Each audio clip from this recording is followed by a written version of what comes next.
Territoire d'info, l'actualité en français du Grand Nord canadien. Une émission présentée par Denis Laure.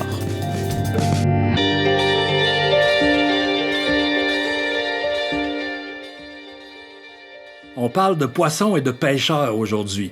Fin novembre, Pêche et Océan Canada consultait les pêcheurs commerciaux de Hay River et Yellowknife pour créer un plan de gestion des poissons en regard de la pêche commerciale sur le Grand Lac des Esclaves. Quelques semaines plus tard, ils annonçaient avoir trouvé un repreneur pour l'Office de commercialisation du poisson d'eau douce, un processus qui avait été commencé en 2019, c'est pas rien. Les deux nouvelles ont été annoncées séparément, mais elles sont vraiment intimement liées. Donc, on commence avec la première. Ce que Pêche et Océan veut créer, ils appellent ça un plan de gestion intégrée des pêches. Christian Marcoux, qui est directeur régional gestion des pêches et Pêche et Océan Canada, nous explique c'est quoi. Ça part du nombre de permis qui vont être émis, le contrôle du nombre de navires qui peuvent être utilisés pour la pêche, les saisons de pêche, les quotas, les conditions des permis, le maillage, les filets, les engins de pêche. Toutes ces choses-là sont prises en compte là, dans un plan de gestion. Évidemment, les quotas, la quantité maximum que tu peux pêcher, ça fait partie d'un plan de gestion.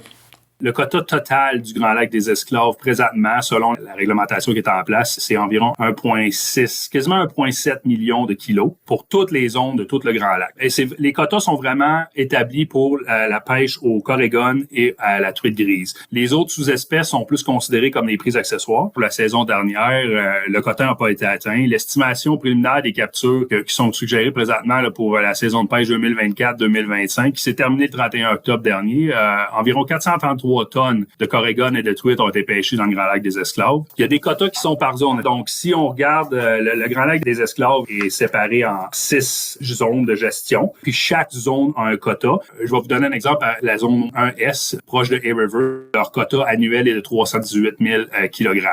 La région 1 Ouest, ça serait 227 000. C'est de la façon qu'on gère les espèces selon les zones. Fait que ça peut arriver que si un secteur atteint le quota durant la saison, on doit fermer cette zone-là. On ne ferme pas tout le lac. Il y a aussi un sous-quota, si on peut appeler ça comme ça, pour l'inconnu.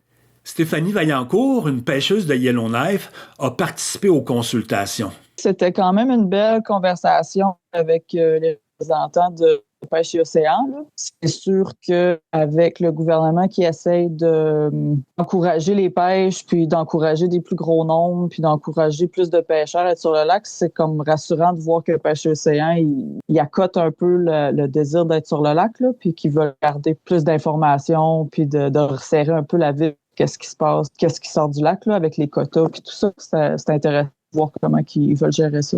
Ils n'étaient pas essayé de mettre des nouveaux règlements, mais plus de faciliter un peu le travail avec nous autres, puis de faire une collaboration avec les pêcheurs. Combien de temps ça va prendre avant de mettre en place les quotas, les règles pour les saisons de pêche, les permis? Encore Christian Marcoux qui nous explique comment ça va fonctionner. On approche présentement la fin des activités de consultation et maintenant le ministère va travailler à intégrer ce que nous avons entendu dans l'ébauche du plan de gestion. On vise à terminer ce travail-là cet hiver. Ensuite de ça, va s'en suivre une période d'examen supplémentaire qui va impliquer les parties prenantes, incluant les gouvernements autochtones, les titulaires de permis de pêche et le GTNO. Puis une fois que ça va être tout mis au point, le plan va être publié sur le site web là, du MPO. Fait qu'on espère avoir le plan prêt au printemps 2026. Dans les prochains mois, on va travailler fort là-dessus cet hiver. Puis il est important aussi de noter là, que le plan de gestion, c'est pas un plan qui est définitif. Ça a été conçu pour être actualisé en continu. Donc, ce que ça veut dire dans le fond, c'est que le plan est toujours ouvert à tout moment pour faire des changements qui vont en ligne avec les circonstances changeantes des pêches présentement. On revient à la deuxième nouvelle. Pêche et Océan Canada a trouvé un repreneur pour l'Office de commercialisation du poisson d'eau douce. Sauf qu'ils ne veulent pas nous révéler l'identité du repreneur avant qu'un accord définitif ait été signé avec celui-ci. L'Office de commercialisation du poisson d'eau douce, c'est une société d'État fédérale qui est basée à Winnipeg. Au TNO, à peu près tout le poisson qui n'est pas vendu localement par les pêcheurs commerciaux s'en va à l'Office où c'est mélangé avec du poisson d'autres provinces, empaqueté et mis en marché au Canada et à l'international. C'est l'Office qui gère aussi les installations et le personnel de la nouvelle usine de traitement de poissons à Hay River jusqu'en 2026 en vertu d'un contrat avec le gouvernement des TNO. Il y a quelques années, l'Ontario, l'Alberta, la Saskatchewan, le Manitoba et les territoires du Nord-Ouest étaient tous liés à l'Office par la loi sur la commercialisation du poisson d'eau douce, ce qui les obligeait à lui vendre tout le poisson qui n'était pas destiné au marché local. Au fil du temps, toutes les provinces sont sorties de l'Office, à part les TNO, même si en 2010, les pêcheurs des TNO ont voté en faveur du retrait de l'Office. Pourquoi? Il faut croire que c'est pas tellement payant. Il fonctionne à perte. Les pertes pour jusqu'en 2027-2028 sont estimées entre 200 000 et 466 000 par année. En 2019, un comité consultatif avait conclu que les intérêts des pêcheurs commerciaux seraient mieux défendus si une nouvelle organisation de pêcheurs reprenait une partie ou la totalité des activités de l'Office. Donc, Pêche et Océan fait un appel d'offres pour la prise en charge de la propriété et de la gouvernance de l'Office de commercialisation du poisson d'eau douce. Ça s'est terminé le 5 avril 2024. On a su qu'il y avait 11 parties qui avaient fait une déclaration d'intérêt, mais Pêche et Océan ont refusé de dévoiler leur identité. Il y a des bonnes chances que ces entreprises-là étaient autochtones, tout comme celles qui étaient choisies pour négocier. Pourquoi?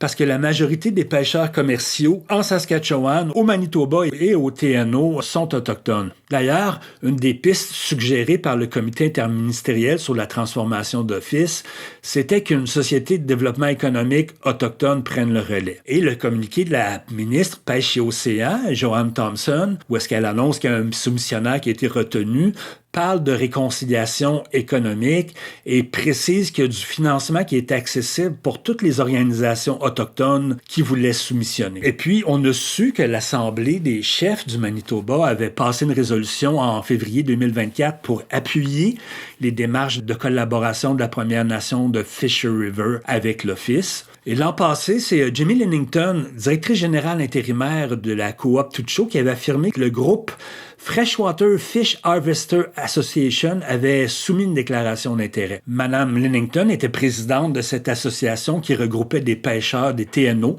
du Manitoba et de la Saskatchewan, qui avait commencé par conseiller Pêche et Océan pour la transformation de l'Office et qui éventuellement se sont incorporés. Bizarrement, l'association a été soumissionnaire, mais Madame Lennington, l'an passé, nous a dit qu'elle ne voulait pas vraiment prendre la relève.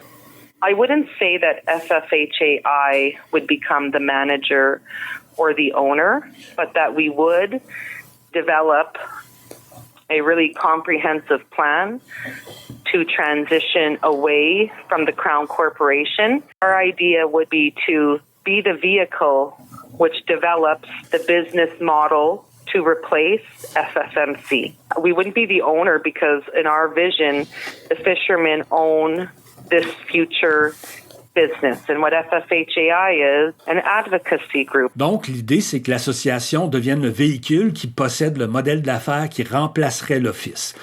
Dans leur vision, ce sont les pêcheurs qui possèdent cette affaire et l'ASSO est un groupe de mobilisation. Reste que c'est quand même des pêcheurs et qui ont plusieurs éléments avantageux pour reprendre l'Office de commercialisation. Stéphanie Vaillancourt nous dit à quoi elle s'attend de l'organisme qui va reprendre l'Office de commercialisation. C'est sûr que de la constance, ça serait bien, là, parce que c'est quand même beaucoup de business qui roulent là-dessus déjà. Ça serait bon de pouvoir continuer à avoir cet acheteur-là avec des prix similaires ou meilleurs. Là. Vu qu'on est une région éloignée ici, c'est questionnable si ça vaut la peine d'avoir un plan aussi loin là, avec l'état des pêches présentement. Fait que je pense que tout le monde espère que ça continue puis que le plan reste ouvert puis que la nouvelle entreprise continue d'acheter notre poisson ici. Là.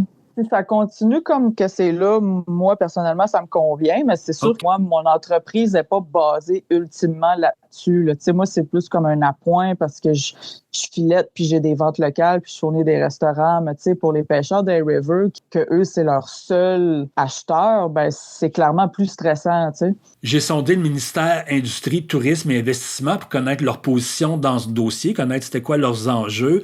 Ils n'ont pas voulu se prononcer, ils disent qu'ils sont en attente des développements. De son côté, la porte-parole de la ministre Thompson m'a dit que l'identité du repreneur devrait être connue vers juin 2026. Mais s'ils ne sont pas capables de s'entendre avec le soumissionnaire, qu'est-ce qui va se passer? Elle n'a pas été capable de le préciser. En tout cas, on va rester aux aguets sur ce dossier qui est très intéressant pour les TNO. Territoire d'info, l'actualité en français du Grand Nord canadien. Une émission de l'initiative de journalisme local financée par le Fonds canadien de la radio communautaire.